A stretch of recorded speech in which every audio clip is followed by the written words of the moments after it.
नमस्कार दोस्तों, एक नई कहानी के साथ मैं आपका स्वागत करती हूँ। उम्मीद है आपको कहानी पसंद आएगी। एक बार एक राजा भेष बदलकर रात में नगर का भ्रमण कर रहा था। अचानक वर्षा होने लगी।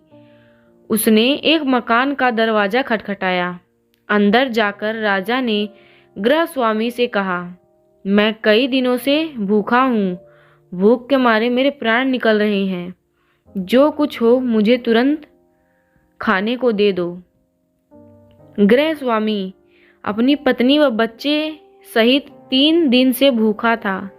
घर में अन्न का एक दाना तक न था। वह बड़े ही धर्म संकट में फंस गया।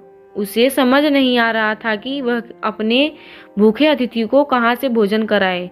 तभी उसके मन में एक विचार आया। वह घर से बाहर निकला और घर के सामने एक दुकान से 2 मुट्ठी चावल चुरा लाया। उस गृह स्वामी ने अपनी पत्नी से उस चावल को पकाकर उन अतिथि को खिलाने को कहा। अगले दिन दुकानदार ने राजा से पड़ोसी की शिकायत की और कहा कि उसने दुकान से चावल चुराए हैं। राजा ने तत्काल उस व्यक्ति को बुलाया और चावल की चोरी के बारे में पूछा।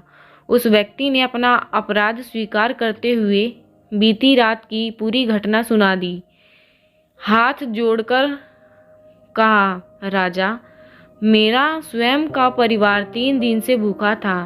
मैंने अपने लिए चोरी नहीं की और ना ही कभी करता, चाहे प्राण निकल जाते। परंतु आधी रात में घर पर आए अतिथि को भूखा नहीं देख सकता था। राजा यह बात सुनकर बहुत दुखी हुआ। उसने बताया कि अतिथि वह स्वयं था। फिर उसने दुकानदार को बुलाया और पूछा कि क्या उसने अपनी दुकान से पड़ोसी को रात में चावल चुराते देखा है। दुकानदार के हाँ पर कहने पर राजा ने इस घटना के लिए प्रथम दोषी स्वयं को और दूसरा दोषी दुकानदार है, जिसने रात में पड़ोसी को चावल चुराते देखा, परंतु 3 दिन तक पड़ोसी को परिवार सहित भूखा रहते नहीं देखा। इसने अपना पड़ोसी धर्म नहीं निभाया।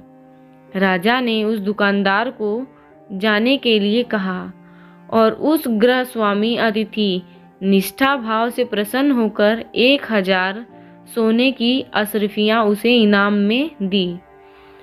तो दोस्तों, हमें इस कहानी से यह शिक्षा मिलती है कि हमें अतिथि का सम्मान करना चाहिए।